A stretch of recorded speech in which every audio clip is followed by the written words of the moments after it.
mars 1984 lui attribue le rôle de contrôler les activités des parquets. Parce que le ministre de la Justice est le supérieur hiérarchique des commissaires du gouvernement, le suivi de ces enquêtes au niveau de la justice se révèle crucial pour une administration saine. Mesdames, Messieurs, écoutons à présent l'actuel titulaire du ministère de la Justice et de la Sécurité publique, le ministre de la Justice, Maître Rockefeller Vincent.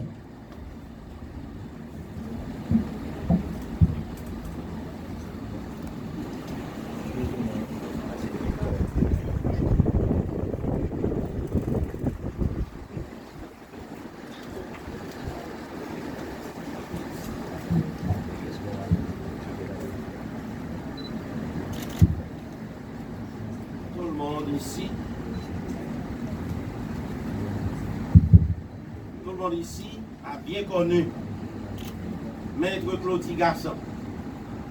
Maître Claudie Garçon, ancien directeur général de l'ULCC, est mort à Santo Domingo. Et pour cela, nous demandons à l'assistance d'observer une minute de recueillement.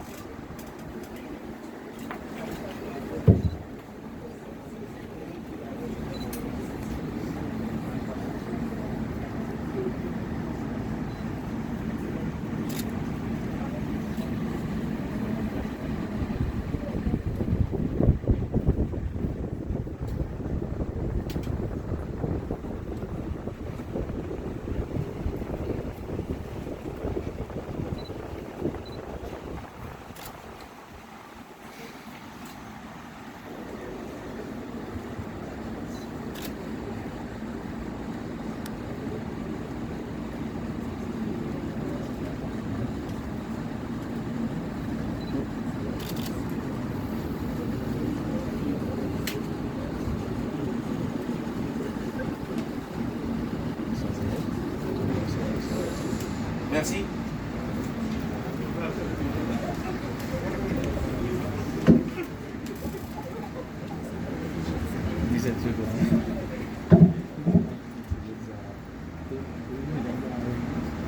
Monsieur le directeur général,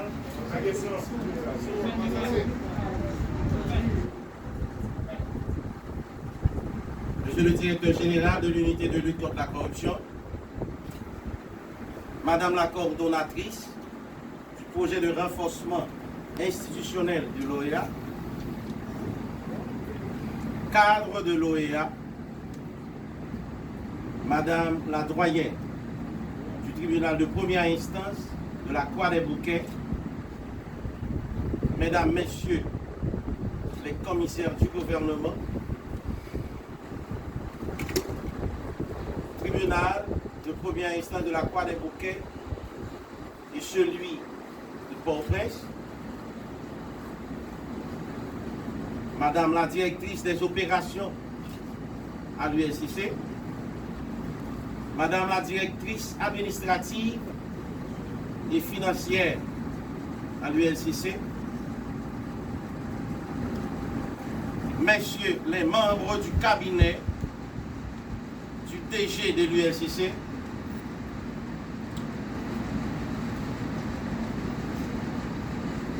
Mesdames, Messieurs les enquêteurs de l'ULCC, Mesdames, Messieurs les représentants de la presse, parlée, écrite, télévisée et en ligne, distingués invités. Je veux tout d'abord commencer pour féliciter l'unité de lutte contre la corruption, l'ULCC, en particulier son directeur général, Maître Hans Jacques Ludwig Joseph, ainsi que les infatigables enquêteurs de l'institution pour avoir réalisé ces rapports sur un ensemble de dossiers de corruption de grande importance pour la République. Je veux aussi saluer le rythme soutenu auquel vous y avez procédé la densité de l'expertise ainsi rassemblée, les nombreux actes d'enquête sur le terrain réalisés, le nombre des auditions effectuées et la solidité de vos recommandations. C'est ce qui impose le respect de ces travaux au moment où la République est éprouvée. D'autant plus aujourd'hui,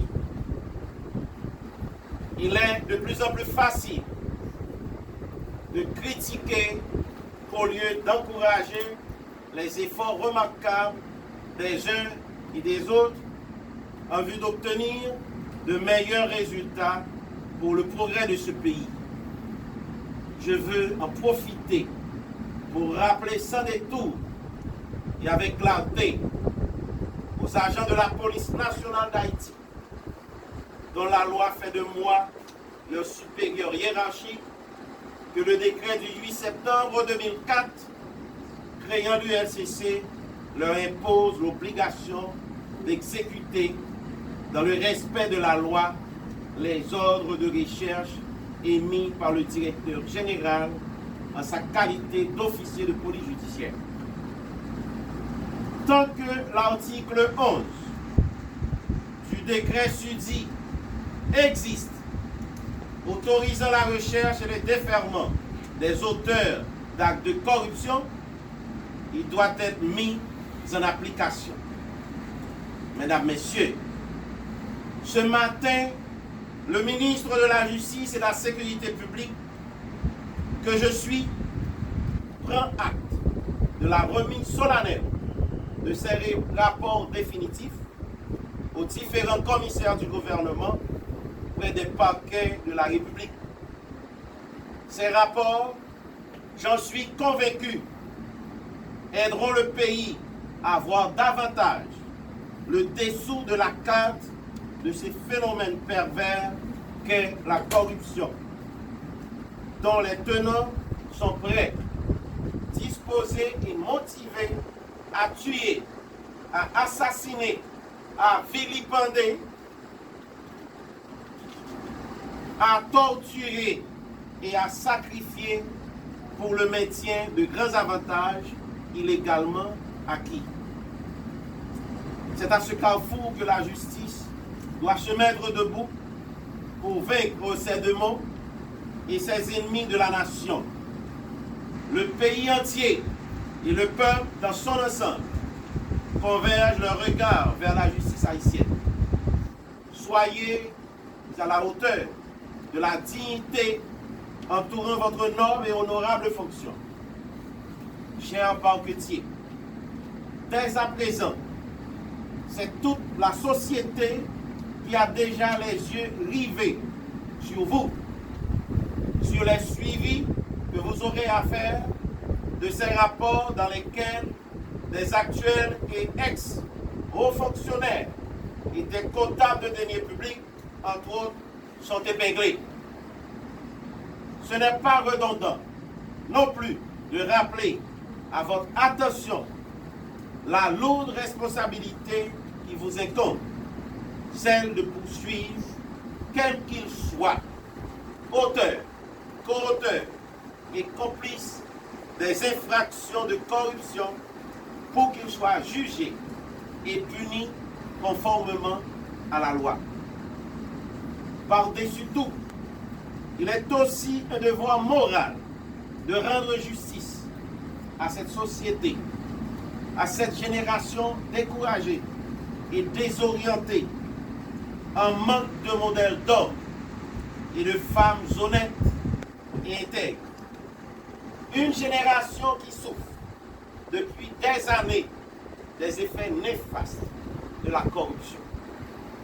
Le ministre de la Justice et de la Sécurité publique considère cette remise officielle devant les caméras de la presse comme un signal fort envoyé par l'ULCC dans son combat acharné contre la corruption dans ce pays.